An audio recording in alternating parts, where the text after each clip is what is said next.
you. Thank you. Thank you very much. Welcome to Sikika Sasa, an initiative of Amkeni wa Kenya, United Nations Development Program, UNDP, in conjunction with KTN. This week, we are live at Charter Hall, Nairobi County. The topic tonight, devolution, 1 year later. We have a great audience here and a great panel of guests who we'll get to in a moment. First off, though, our Twitter handles, at UNDP Kenya, at KTN Kenya, or you can tweet me directly at Koinanga Jeff. The hashtag is Sikika Sasa. We also have an SMS line. That number is 22151. We're going to get to our guest in a quick moment, but first, let's look at issues that have to do with devolution, a very emotive topic the last year and change. KTN's Wilson Buru has put together a package on the problems, the issues, the challenges of devolution 1 year later. Let's take a look. His Excellency the President. When Kenyans overwhelmingly voted for the new constitution in August of 2010, one of the most influential factors to that vote was that a devolved system of government would lead to a better life. Just over 2 years later, the country went through what was arguably the largest election in her 50-year history, ushering in the new system of governance by electing governors, senators, and members of county assemblies. This meant that the country was now officially under two levels of governance, the national government and the county governments. The proverbial ball had been set rolling. The objectives of a devolved system of government are spelled out in Chapter 11 of the 2010 Constitution. The law envisages a system which will A. promote a democratic and accountable exercise of power, B. foster national unity, C. give powers of self-governance to the people, D. protect the rights and interests of the marginalized, E. promote social and economic development, F. ensure equitable sharing of resources in Kenya, G. facilitate decentralization of state organs, and enhance checks and balances. It has now been almost 2 years since the country started operating in this new system, and the road towards its full and successful implementation has not been smooth. Kenyans who spoke to KTN expressed mixed feelings over the realization of the devolution dream, but the consensus being that it needs to be given time for it to work efficiently. I guess 2 years, it's just a little time to judge it. Let's give it time. All they need are two things: cash, or more cash, and more time. I think we need to give it time. If we are at 20%, me, I'm comfortable. Just that we need to keep being focused on that way. However, Devolution Cabinet Secretary Anne Waiguru says there are still very many milestones achieved in that short period. I think in terms of setting the structures and institutions that are required to make devolution work, I think that has happened. We have managed to have the county governments in place. We have facilitated that as a national government. We have the 47 governments, the county governments that are all operational. We've also set up what we call the intergovernmental structures to manage the relationship between the national government and the county government. This sentiment is shared by the National Council of Churches of Kenya Secretary General Pukanon Peter Karanja, who says the government ought to be commended for putting in place structures to support the system. One of the objectives was to bring resources and power to where the people are, so that they can feel that they have a measure of control of their destiny in their counties. That has been accomplished. However, politics is still an integral part of this implementation. But the politics surrounding the manner in which devolution is being executed is just one of the many challenges the system is facing. A lot more needs to be done. What I think we need to do as a country is focus on now that which we are expecting that devolution will do for us, and deal with all the challenges that we come across very soberly. I think it is time for us to, in an organized, structural, consultative, and inclusive way, ask, do we need to revisit the provisions in the Constitution regarding devolution, revisit the functions that are devolved and the ones that are retained in the national government, and maybe improve that structure to make it work more effectively. Ultimately, the guiding principles of devolution are entrenched in the Constitution. And once these teething problems are tackled, then Kenyans can expect to start enjoying the fruits of this new system of governance.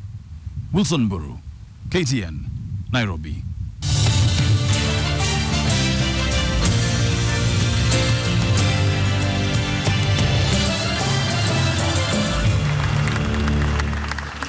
Thank you very much. That was KTN's Wilson Buru on the challenges of devolution 1 year later. If you're just joining us right now, this is Sikika Sasa, live at Charter Hall, Nairobi County. The topic tonight, devolution 1 year later. Has it worked? Let's find out. We have a great panel of guests, like I said earlier on. Please help me in welcoming the governor of the county of Nairobi, Dr. Evans Kidero. Thank you. Right next to him, the cabinet secretary in charge of devolution. Please welcome Anne Waiguru. Last but not least, a man who was there when this present constitution was put together. He was the director and also the CEO of the Committee of Experts. Please welcome Ekuru Aukot. As I keep saying, people, this program, Sikika Sasa, is about you. You have to ask the questions. It's not about us. It's not about me. It's you, the people of Nairobi County. You saw when we go to other counties, everyone asks questions.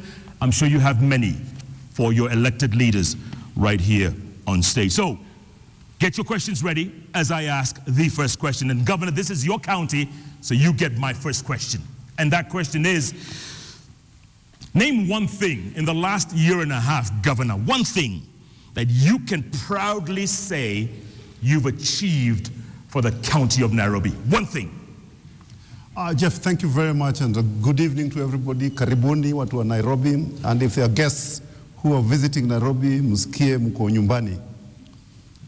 Asante.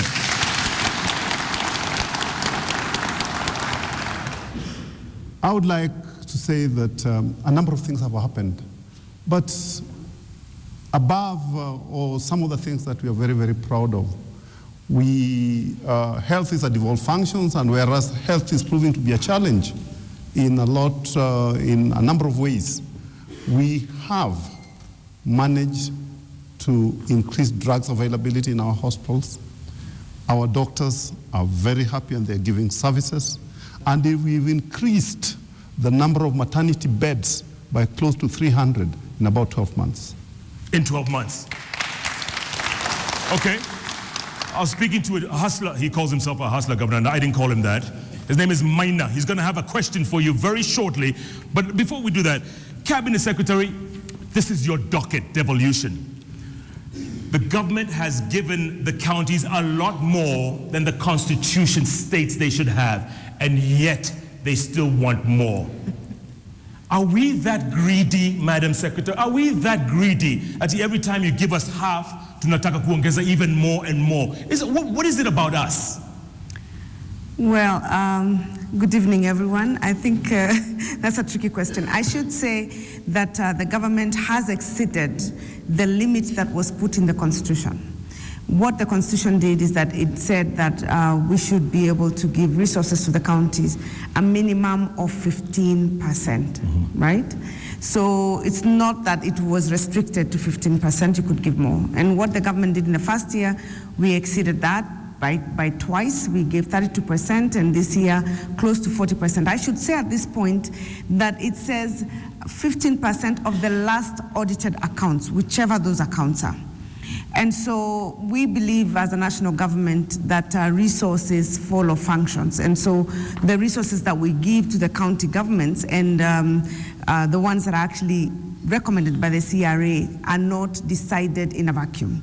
And so the national government makes this decision after getting recommendations from the Commission of Revenue Allocation, and then the issues are deliberated in the National Assembly and the Senate, and they make the final decision on how much money goes to the counties. And I think we have given sufficient resources for counties to be able to run the functions that have been given to them at this point in time. But the biggest question, I guess the biggest challenge for people is that they're saying, what figures are you using? Is it 2009, 2010? So the money isn't what is actually part of the of the budget, Kenya's budget, national budget? Again, Jeff, on this one, it's based on the last audited accounts. Right now in Parliament, they're working night and day to ensure that the last audited accounts are actually for the last financial year. When that happens, we will still peg it the 15% based on the last audited account. I should say that even if you were to calculate the resources based on last year's accounts, it doesn't necessarily mean that you will get 40%, because as I said, resources follow functions. So it depends on what functions you've been given, and you'll be given resources commensurate with the functions that you're supposed to be carrying out. Kurwa Court, let me ask you this. You were there when they were putting this constitution together. Did you think that less than 5 years later, this constitution would be so emotive, would be challenged at every corner? I mean, Chapter 11 now is being torn apart. Did you all think that this would be so controversial less than 5 years later? Well, first of all, I mean, good evening, Nairobi. And I am not really surprised that people are beginning to tear this constitution apart, or even try to tear it apart. The first thing is, I think it's fair for me to say that a lot of people haven't really read and understood this constitution, especially its intent. I mean, you can write the most beautiful constitution in the world to yourself, but if you don't breathe life into it, it will not even be worth the paper it's written on. So, for example, on this question of whether we should give 45% or even 90% or whatever figure people will choose, really, if you read the constitution very clearly, right from Article 6, which talks about devolving the organs and functions of the state to every part of the republic. Now that means you can go fast forward to Article 187, which says, in that aspect of devolving function, in that aspect of consultation and cooperation between the two levels of government, the minister, I mean the president could be able to sit with, say, Governor Evans Kidero and say, what functions do you think you can effectively perform in the county of Nairobi that the national government cannot perform? And therefore you can invoke Article 187 of the Constitution that says you can transfer one function from one level of government to another, and it comes with resources. Now, unfortunately, nobody is discussing about how we can make these provisions of the Constitution work. Instead, we've decided to politic around it. And therefore, we just become the typical Kenyan society. We like to play politics even with that which we give ourselves. So really, I do not think that we should be able to talk now, 2 years or 4 years thereafter, that we should be amending Chapter 11. Because I would like anybody to tell me what aspect of Chapter 11, which is devolution, and looking at the objects of it, that has actually felt that we cannot try to iron out with it if we decide to invoke, for example, the idea of consultation, cooperation between two levels of government, and transfer of functions and powers. And the Constitution is very clear. Transfer comes with resources. So I would have expected Governor XYZ to sit down with the national government and say, hey, listen, this function, I can effectively do it for you. I invoke Article 187. Right now, as we speak, I challenge if there is any discussion to that extent. This, before you answer, let me ask you this real quick. Are you for Pesa Mashinani, what the governors are proposing? Are you for more money for the county of Nairobi, Governor? Jeff, I think probably let's take 3 steps back to the question you asked Waziri about the adequacy of funding. Let's look at the principles or the spirit that brought devolution. You will recall many years ago, unless you dance yourself hoarse when the president is around, you did not get money for development.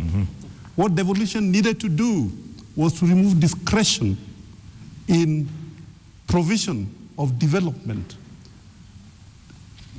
discretion driven by loyalty. And that's why in the articles there's a revenue division formula, which addresses the various points in development.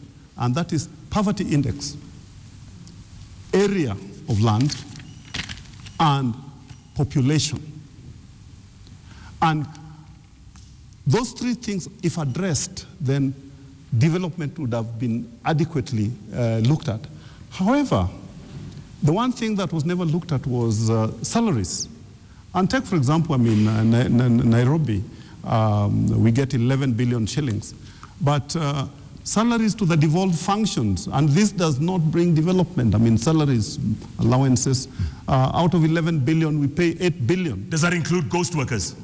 No, this is people we've inherited from central government. These are real human beings. Inherited from not dead people. And mind you, I just want to tell you the problem with Nairobi. We have all the husbands who are not the husbands of senior officers in government in Nairobi. Be they productive or not productive? Of course, the wives as well. We have all the people who want to be close to power in Nairobi, whether they are productive or not productive. So a lot of the money that we are getting is not going to areas where they were meant to bring development. So the first thing that which needed to be looked at is that in arriving at the formula to determine the money that would go for development, we should have taken the total amount of money that's available. If it is a trillion shillings, we deduct all the salaries for central government and devolved governments, and then the balance is what we subject to the revenue division formula. Otherwise, I mean, a lot of the places like Nairobi, like Mombasa, like Kisumu, I mean, because of the number of workers we've inherited, we're more or less like the payroll administrators. Okay, so you are for pesa mashinani, that's what I'm getting. Absolutely. I mean, we absolutely.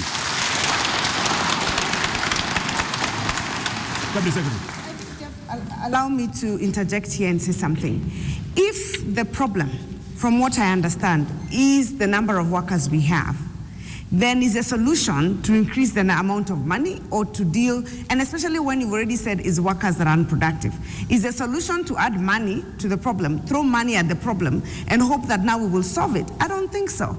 And I think the issue and the challenge of the wage bill constrains both the national level of government and the county level of government. We've been discussing the wage bill issue. We know that we have challenges with regard to the numbers of people. We know we have challenges with regard to other practices that have been in government that are not very transparent. The issues of ghost workers. Governor Kidero here knows that he at some point did a head count, and he discovered quite a number of them in his county. They're probably still getting paid, was it? Yes. So the issue is not so much to add more money, is first to deal with the structural issues and then now move to the question of development. And this is what Akuyot was saying. Is the solution to amend then the Constitution, or is it to address the issues that are affecting devolution and hindering us from achieving what it is that we envisioned when we wrote the Constitution? I think we need to differentiate. Yes. Governor, let me ask you this: what the CS just said. Putting a Band-Aid or an elastoplast on a festering wound, is that the answer? Or you just get into that wound and Me and the CS, we are on the same page. And that's why when the recent head count, which is being done, Nairobi was the first one to implement it, because despite having discovered many ghost workers, those were the former county council ghost workers.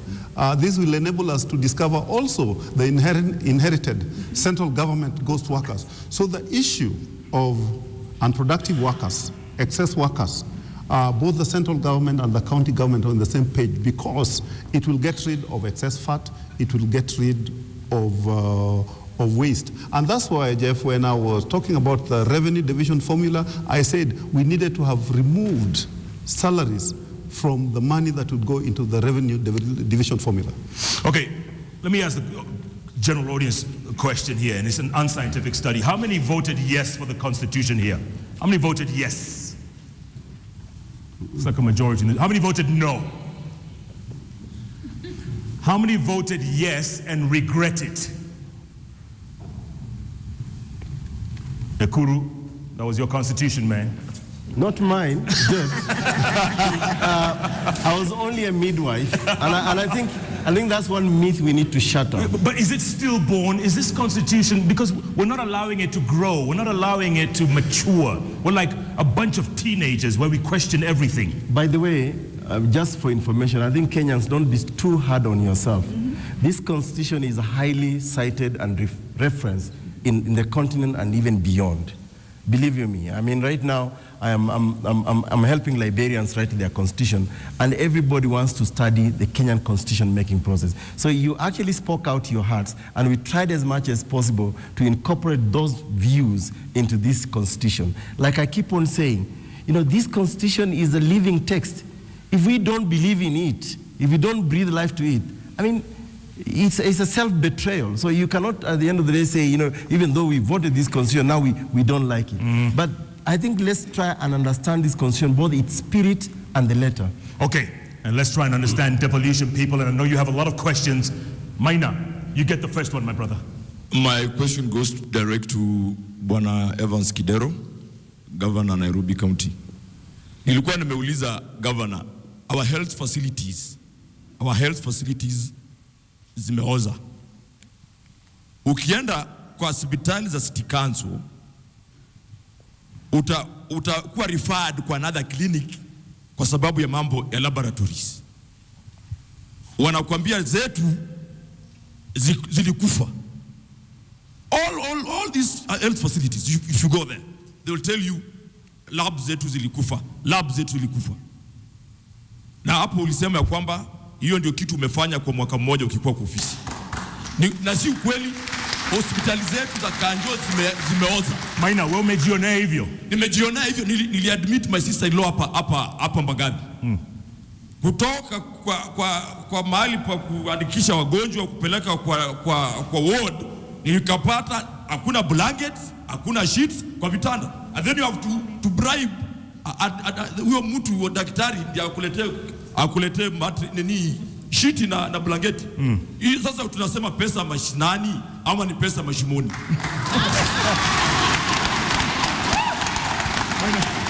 Maina. Unatembea ukienda wapi sasa? Ni wapi unaenda? Nataka tu nimwambie. Anakusikiza. Kaa chini Maina. Waja. Aya mama, uliza swali. Kwa majina mimi naitwa Nelly Amanasala na mimi ni mama. Nauliza my governor na Madam Anne Waiguru na mkubwa yetu ya katiba. Tulipigania katiba kweli, lakini saa hii Kenya ni tunalia. Even mimi nilipigania zaidi, hata niko kwa kitabu ya katiba. Saa hii nasema I wish singepika hiyo kura ya katiba ya kusema yes. Kwa maana wamama, nauliza saa hii wamama Nairobi, wamama wengi they are suffering. Mr. Evans Kidero, tuko na wamama hogas, wako na watoto, wana mabwana. Ni wamama wanateseka like me. Hatuna pesa, tunakimbizwa na Kanjo. Mama iko na mtoto anafunjwa mkongo pa na wawa. Mr. Evans Kidero, saa hiyo unasikianga hiyo kitu, enda hapa chini ukiona mama akikufa anawawa na Kanjo kutoka hapa City Council.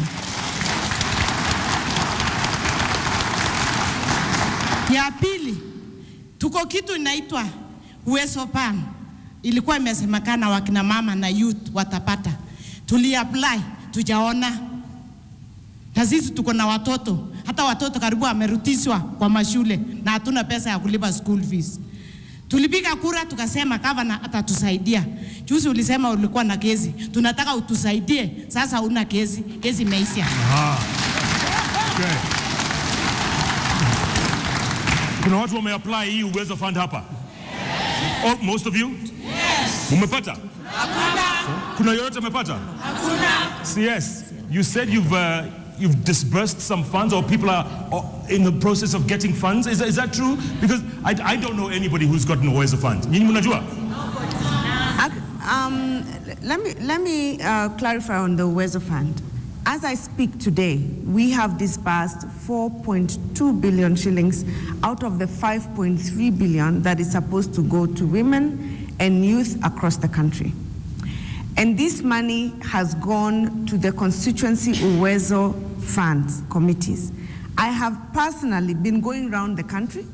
I was in Meru this past weekend giving checks to individuals. So there are people who are receiving the money. What is happening, Jeff, is that the demand outstrips the supply. There are very many people who applied because, of course, it was very greatly publicized. And so as much as we may want to give that much money, in every constituency you only have about 18 million, 17 to 19 million maximum, depending on the population and the calculation. So there isn't that much money to divide amongst both the women and the youth group. If a constituency divides equally, it's about 9 million shillings for the women and 9 million shillings for the youth. Now, if you're in a place like Nairobi, you have 18 million shillings of Uwezo Fund. The population of Nairobi is 3 million people. The people who would be interested, if you are just to take a head count, would be over 1 million people. You would only be able to benefit a maximum of about 100 groups, maximum of about 100. If you really stretch and give the money in very small portions, maybe 1,000, right? So there will be people who will say we have not seen it, because it's not possible that everybody will get it. And that's why there is a process of applying, and then there's a process of review. I don't know whether mama umeapply, kama umeapply, kuna wale ambao wamefanyiwa evaluations na wakapatiwa, have been given the resources. If they haven't received it, it's because they are still expected to go through a certain training before they get the money. But the money actually is already allocated to some groups and the youth groups, and they're there. Yeah. But the demand way outstrips. So what we've done, Jeff, is we've tried to partner with other initiatives. You will see, for example, we have an initiative with Coca-Cola, where they actually take a certain number of young, about 15,000, both women and young entrepreneurs, and they give small loans and carts to sell sodas. And so they complement the Uwezo Fund. So if we had done some reviews and they're not able to get the money, Coca-Cola, you can also benefit from Coca-Cola. Toyota Kenya has also come in with some initiatives. So we're trying to expand it in that way. And hopefully Parliament in the next coming year will give us another 6 billion shillings, then we can be able to spread the money a little bit more when people start paying. Mama Mary, will you apply? Did you actually apply? And people here, you've applied? Nobody got a call back? Nobody? All right, hold the thought. Governor, I'm going to let you answer the question. We're going to have to take a break. But that question about Mama Hawkers, well, Mama Hawkers, we'll said, but we have to take a break, pay some bills. You were watching Sikika Sasa live at Charter Hall, County of Nairobi. My guests are Nairobi County Governor Dr. Evans Kidero, Cabinet Secretary for Devolution and Waiguru, and former Director CEO of the Committee of Experts, Ekuru Aukot. We have Nairobians here asking questions, asking the right questions. Our Twitter handle is @UNDP Kenya, @KTN Kenya, @Koinange Jeff. Hashtag is Sikika Sasa. SMS line 22151. Keep tweeting, keep SMSing. Sikika Sasa, live from Charter Hall, takes a break. We'll be back in a moment.